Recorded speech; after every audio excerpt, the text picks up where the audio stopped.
Bom dia, boa tarde ou boa noite, conforme seja o horário que estejam me ouvindo.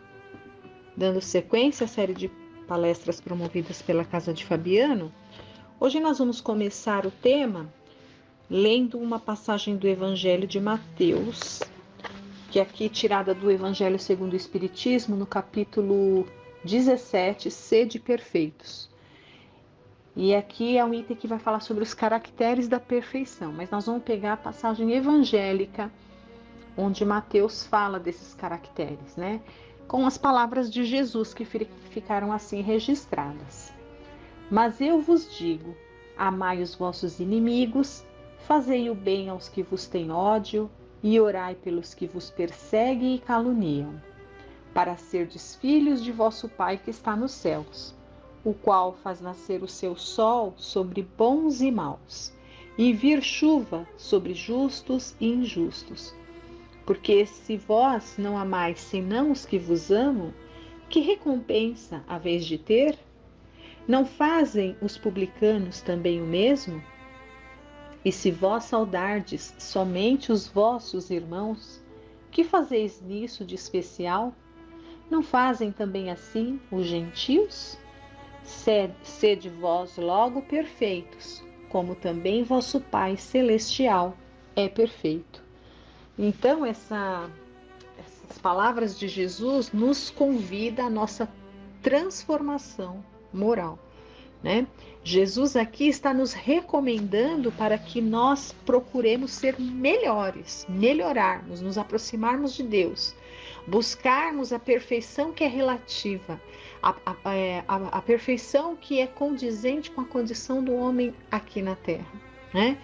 E por quê? Por que será, né? Mais para frente, o Allan Kardec traz para a gente aqui falando sobre o homem de bem, depois vai falar sobre os bons espíritas, ou seja, vai falar como que o modelo ideal do ser humano aqui na Terra, né? Mas por que a gente deveria se esforçar em sermos homens de bem, homens e mulheres, pessoas, né, de bem? Por que nós deveríamos...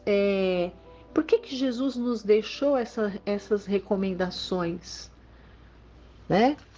Para que nós buscássemos ser perfeitos como nosso Pai Celestial também é perfeito. Óbvio que aqui a gente vai ter que entender que como Deus não é possível, mas dentro do possível para a nossa condição aqui do planeta Terra, por que Jesus estava nos recomendando que buscássemos aí a perfeição inerente à nossa capacidade, né? Por quê? Quais as vantagens disso daí? Bom, imediatamente, pensando, obviamente que a gente vai saber que é para um futuro melhor, né? O futuro de tudo, da obra de Deus. O nosso futuro, começando por nós, o nosso futuro melhor, o futuro do nosso mundo melhor, e tudo evoluindo, e tudo caminhando para Deus. Porque quando a gente busca essa perfeição individual, nós vamos fazendo com que o nosso mundo também vá avançando e caminhando também nessa ascensão evolutiva. Então o mundo vai se transformar, como a gente vê, mas ele só vai se transformar à medida que as pessoas que nele habitam, que somos nós, também se transformarem, né? Então, mas por quê? Qual é o objetivo disso? Nós vamos falar do objetivo imediato, pensando no benefício para nós. Não vamos nem pensar em algo maior, né? Esse algo maior vai ser atingido, mas vamos pensar assim imediatamente. Na verdade, é o contrário, né? A vantagem imediata, ela é individual.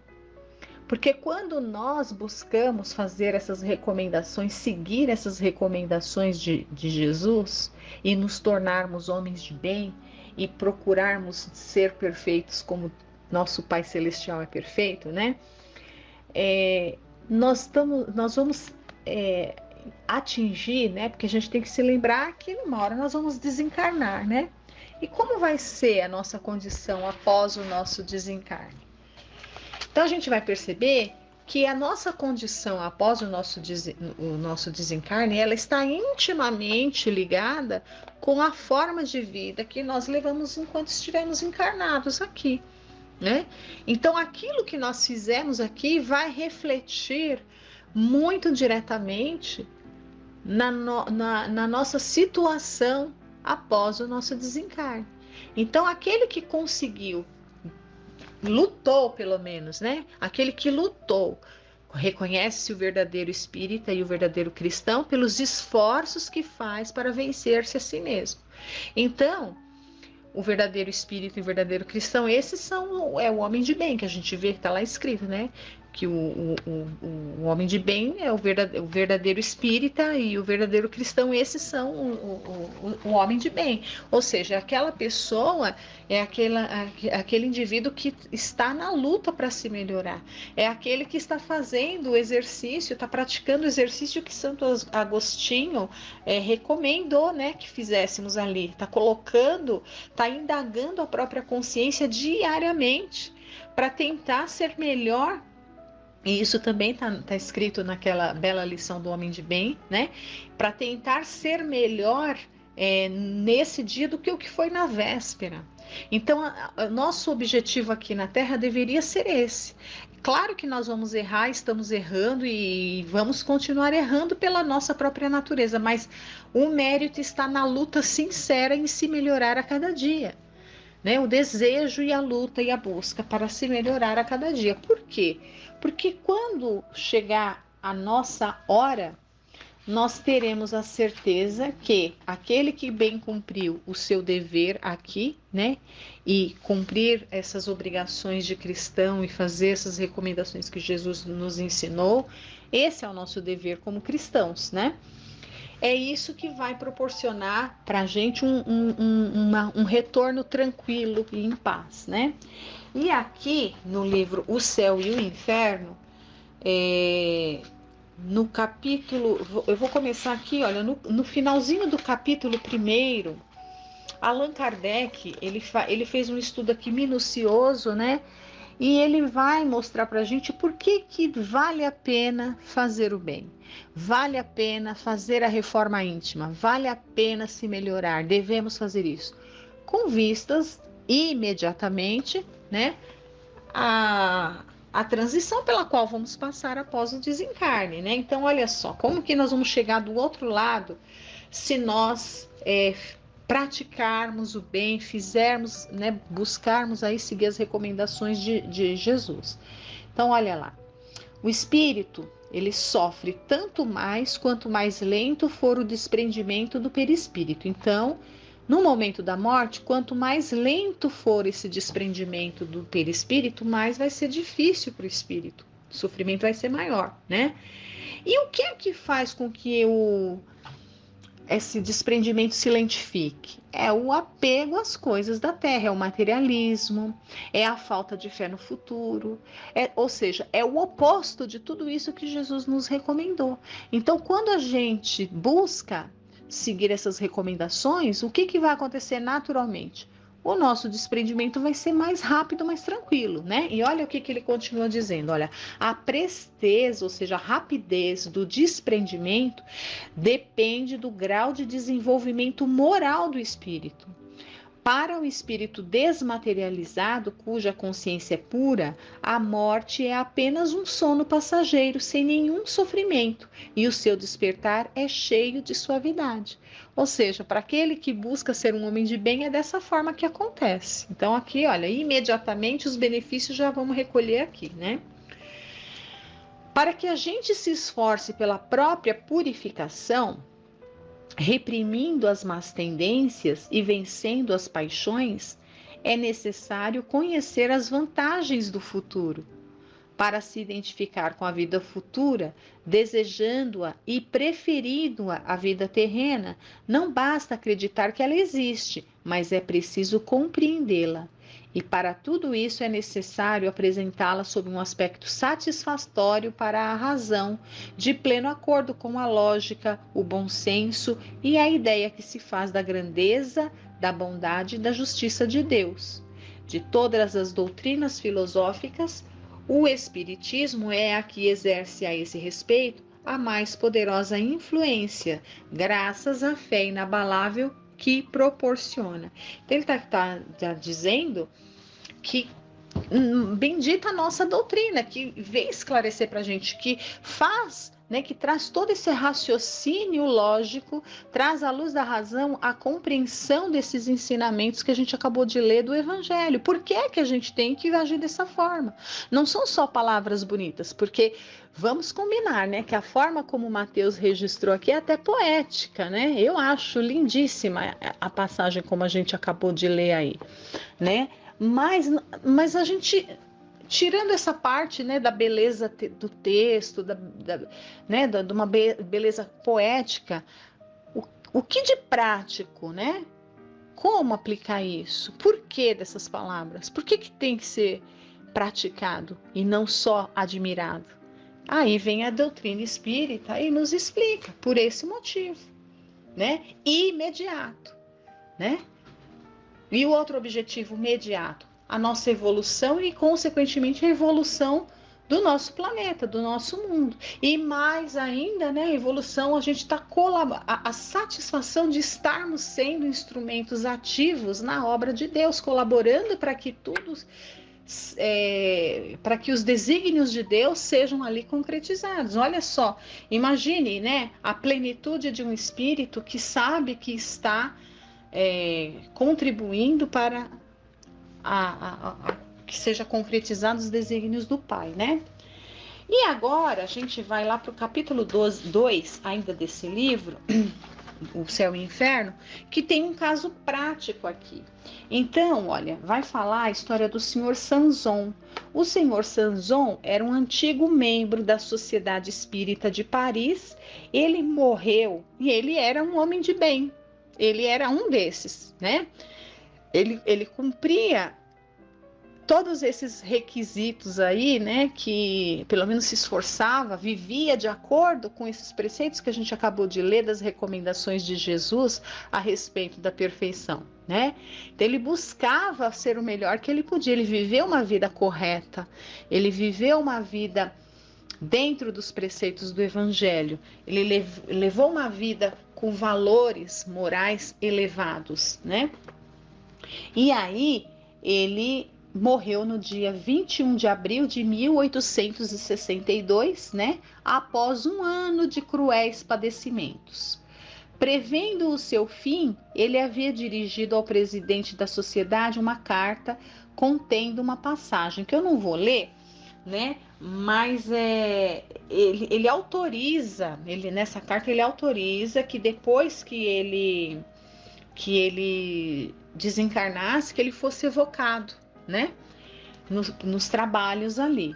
E assim foi atendido o desejo dele, ele foi evocado 2 dias depois. 2 dias. Então ele desencarnou no dia 21 de abril, ele já deu comunicação após a evocação no dia 23 de abril de 1862, ou seja, 2 dias. Veja a lucidez desse espírito. Eu não vou ler a primeira parte, mas eu vou ler só a primeira aqui, olha. E depois eu vou para a segunda parte, que ele foi evocado 2 vezes, uma vez no dia 23 de abril, portanto 2 dias após o seu desencarne, e a outra vez ele foi evocado no dia 25 de abril do mesmo ano, ou seja, olha, 4 dias depois, né? Então, olha, quando ele é evocado, Kardec, né, conversa com ele e diz assim: meu caro senhor Sanzon, cumprimos um dever e sentimos prazer ao vos evocar o mais cedo possível após a vossa morte, como era do vosso desejo, né? E olha aqui que ele responde: olha a lucidez, é uma graça especial de Deus que permite ao meu espírito poder comunicar-se. Agradeço a vossa boa vontade, mas estou fraco e tremo. 2 dias ele ainda estava sentindo alguma fraqueza ali, alguma repercussão do corpo físico, né?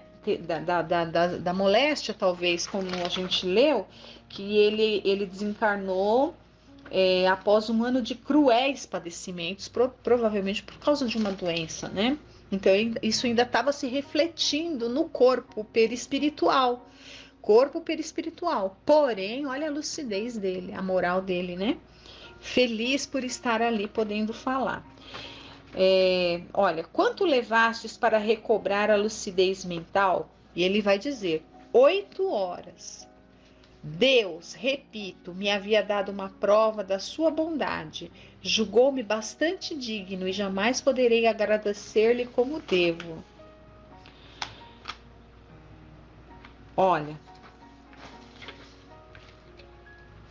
eu tô pulando algumas, tô pegando algumas mais interessantes, assim, com as respostas mais curtas, que é pra gente ter tempo mais aqui, né? Olha, conservastes as vossas ideias até o último instante?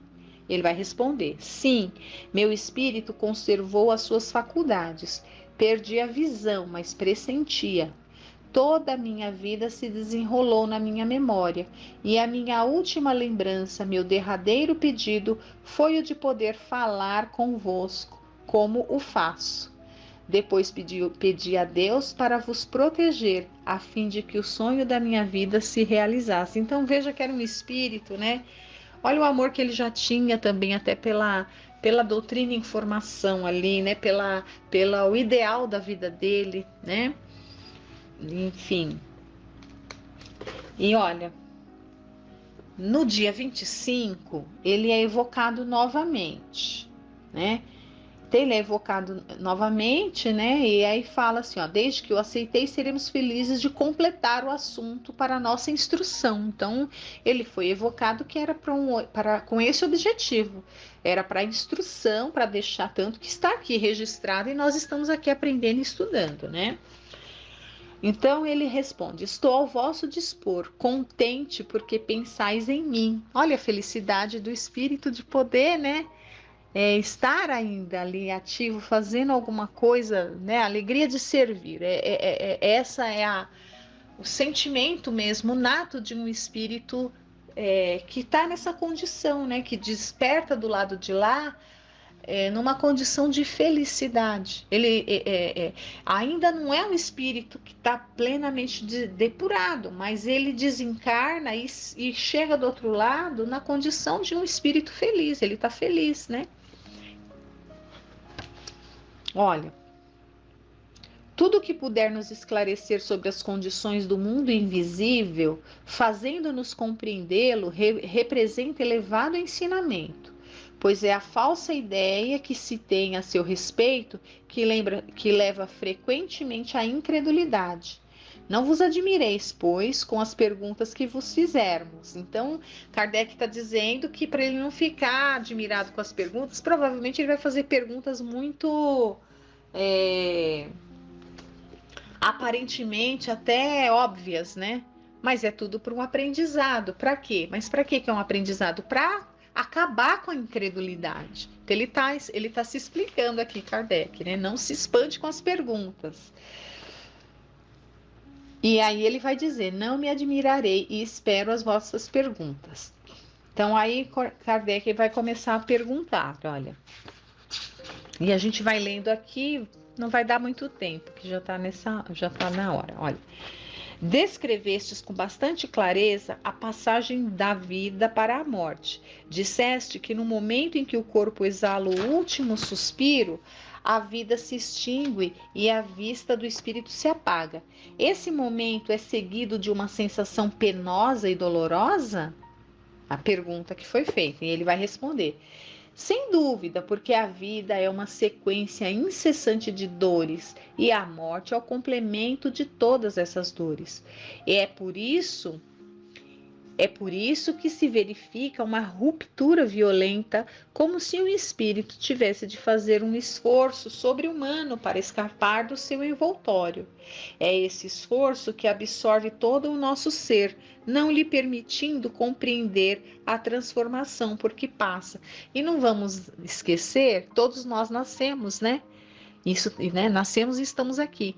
E nascer dói também. Da mesma forma. O processo é exatamente o mesmo, né? De chegada e de saída, né?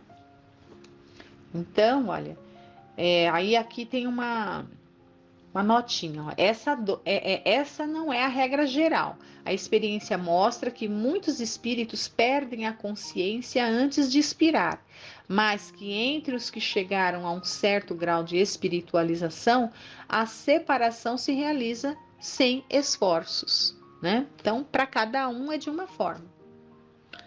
Eu vou ler só mais uma última aqui, olha.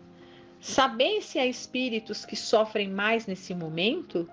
Ele é mais penoso, por exemplo, para o materialista, para aquele que crê que tudo então se acaba para ele. Então, o materialista, aquele que acha que a vida acaba, né,